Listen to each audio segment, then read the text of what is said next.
They didn't come. Not one of them. Not my mother, not my father, not even my sister, who once swore she'd be my maid of honor. I stood there in white satin and trembling silence as the last guest took their seat, the pianist hesitating before playing the first note. Empty rows stared back at me like unblinking eyes. I called my mother. Her voice came through bright, careless. "Oh, was that today?" she laughed. "We decided to go to the hill resort instead. The weather was too nice to waste." Behind her, I heard my sister laughing too, light, cruel, familiar. I said nothing, just listened, then hung up. That was the moment I stopped being their daughter. Years ago, I believed love was enough to make a family stay. I used to bake for them, plan birthdays, bridge arguments. I thought effort meant belonging. But I was always the extra one, the peacekeeper, the one they mocked softly when I turned away. My mother would say, "You're too sensitive, darling." My father would nod absently, buried in his paper. My sister would roll her eyes, then use my perfume and take credit for my ideas. And still, I loved them, until I got engaged. That's when everything sharpened. My mother called him plain. My father said, "You could do better." My sister, of course, flirted with him right in front of me, just to see if I'd break. I didn't. I smiled, took note, and waited. They thought I was weak. That was their first mistake. When I found out they'd planned their family trip for my wedding day, I didn't cry. Not one tear. I just reorganized. My fiancé and I went ahead. Small ceremony, beautiful, simple. But while they were sipping champagne on their mountain retreat, I posted a single photo. Me in my wedding dress, surrounded by special guests. The guests? 3 people. None of them real. I spent weeks preparing the images, editing them carefully, just right. Faces they'd recognize, people they feared losing favor with. A prominent local politician, a well-known designer, and the CEO my father had been trying to court for months. Caption: "Grateful for everyone who showed up for us today. Family isn't always blood." I hit post and turned off my phone.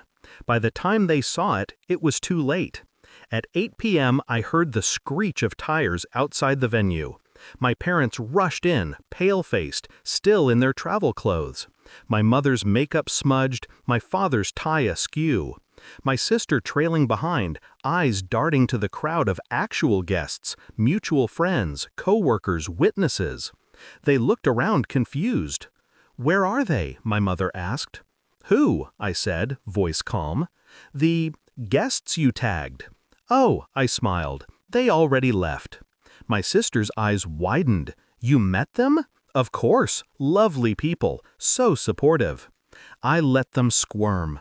I let them imagine what those people might now think. About them, about their absence, about what kind of parents abandoned their daughter on her wedding day. And then came the final touch, the live stream. I'd arranged for the post to automatically go live at 9 p.m., a replay of my vows broadcast to all my social media followers. In it, I thanked my parents for teaching me what love is not. My voice didn't tremble once. By the time the stream ended, their reputation was ash. My father's business partners had seen it. My mother's social circle had too. My sister's influencer friends were already gossiping. They stood in front of me then, silent, colorless. My mother tried to reach for me. "You didn't have to."